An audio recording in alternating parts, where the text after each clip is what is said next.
গল্পের নাম শ্বশুরবাড়ির শাকচুন্নি।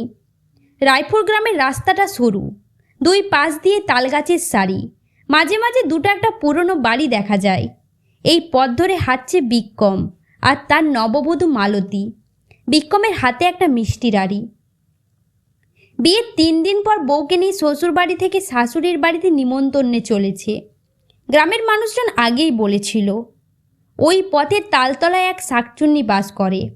বিশেষ করে নতুন বউয়েরা গেলে তার নজর পড়ে। বিক্রম বিশ্বাস করেনি। মালতী একটু ভয় পেলেও কিছু বলেনি। পথের মাঝখানে চলে আসতেই চারিদিক যেন থমকে গেল। পাখির ডাক থেমে গেল, বাতাস গা ছুঁয়ে গেল ঠান্ডা করে। তালগাছটার উপরে একটা ছায়ামূর্তি বসে। হঠাৎ বিক্রমের হাত থেকে মিষ্টির হাঁড়িটা পড়ে গেল, মাটিতে গড়িয়ে পড়ল মিষ্টির টুকরো। মালতী বলল, ওই দেখো, গাছে কে বসে আছে। বিক্রম তাকিয়ে চুপ করে গেল।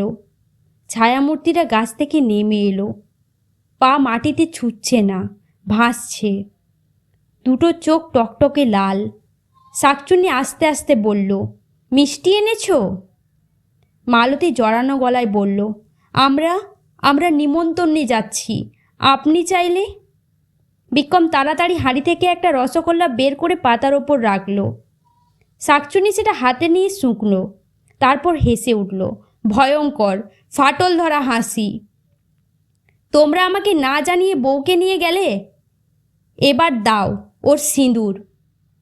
বিক্রম চোখ বন্ধ করে ফেলল, কিন্তু মালতী এক ধাক্কায় সিঁদুরের কৌটা গাছের দিকে ছুঁড়ে বলল, এটা আমার, চাইলে তুই নিয়ে যা, কিন্তু আমার সংসার আমি রক্ষা করব। হঠাৎ ঝোড়ো বাতাস উঠল, গাছের পাতা উড়ে গেল।